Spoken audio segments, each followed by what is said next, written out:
자, 1번 볼게요. 다음은 대사성 질환에 대해 조사한 자료의 일부가 지워진 것이다 라고 되어 있어요. 첫 번째 보면 대사성 질환은 오랜 기간 영양 과잉이나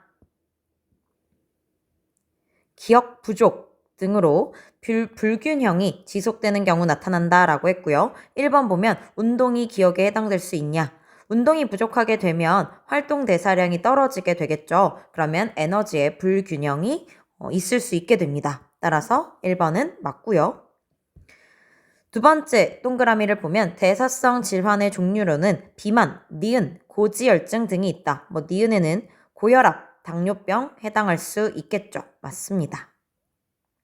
세 번째, 디귿을 보면 기초대사량의 밑줄이 그어져 있어요. 3번 보니까 기초대사량은 하루 동안 활동하는 데 필요한 모든 에너지 양을 의미하냐라고 되어 있는데요. 기초대사량은 모든 에너지 양이 아니라 살아가는 데 필요한 최소한의 에너지 양을 의미하죠.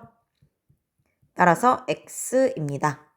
자, 2번 넘어갈게요. 그림은 대사성 질환에 대한 교사와 학생의 SNS 대화 내용이다. 제시한 내용이 옳은 학생을 모두 골라라. A부터 보면 체내 물질 대사에 이상이 생겨 발생하는 질환을 대사성 질환이라고 한다. 대사성 질환의 정의이죠. 물질 대사에 이상이 생겨 발생하는 질환. A 맞는 말이고요. 학생 B, 대사성 질환에 당뇨병이 있어요. 맞습니다.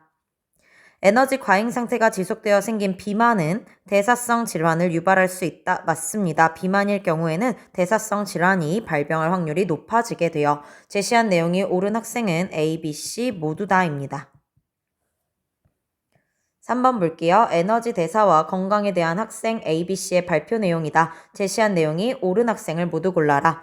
자, A를 먼저 보면 생명활동을 유지하는 데 필요한 최소한의 에너지 양을 1일 대사량이 아니라 기초대사량이라 한다라고 해야겠죠. 그래서 A는 틀립니다. B를 볼게요. 물질대사 이상으로 발생하는 질환을 대사성 질환이라고 합니다. 맞고요. 학생 C, 고지혈증은 대사성 질환에 해당합니다. 고지혈증이라고 나올 때가 있고요. 고지질혈증이라고 나올 때도 있어요.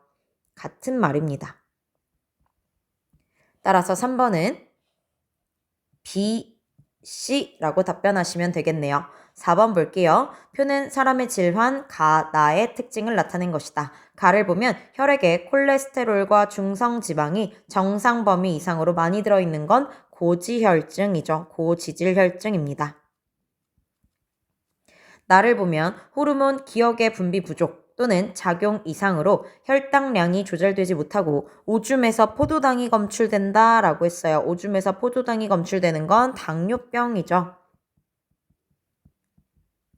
당뇨병은 어느 호르몬 이상으로 발생하는 질병이냐면 인슐린 이상으로 발생하는 질환이었었고요. 인슐린은 어디서 분비되냐? 이자에서 분비됩니다.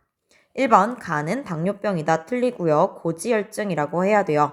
2번 기억은 이자에서 분비된다. 맞고요. 3번 가와 나는 모두 대사성 질환이다. 맞습니다. 당뇨병이나 고지질혈증 그리고 고혈압 같은 것들이 모두 대사성 질환에 속하죠. 자, 5번 넘어갈게요.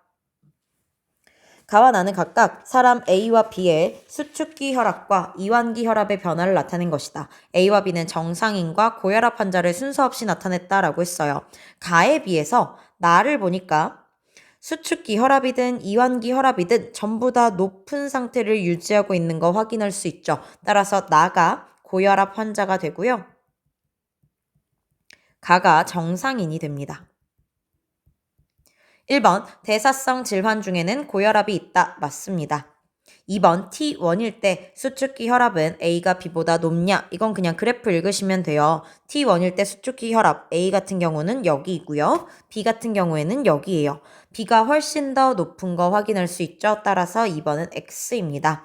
3번 B는 고혈압 환자이다. 네, 나가 고혈압 환자를 나타내고 있기 때문에 B가 고혈압 환자 맞습니다.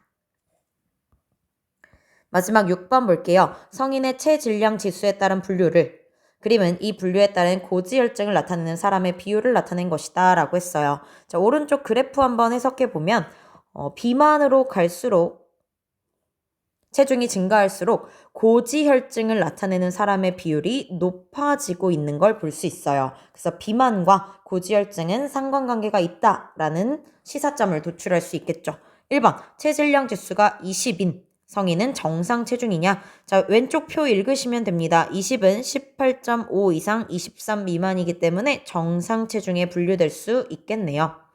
2번, 고지혈증을 나타내는 사람의 비율은 비만인 사람 중에서가 정상 체중인 사람 중에서보다 높다. 맞습니다. 비만일수록 고지혈증을 나타내는 사람의 비율이 높아지고 있어요. 3번, 대사성 질환 중에는 고지혈증이 있다. 이것도 맞습니다. 자, 이렇게 해서 대단원 2단원까지도 문제를 전부 다 풀어보았습니다.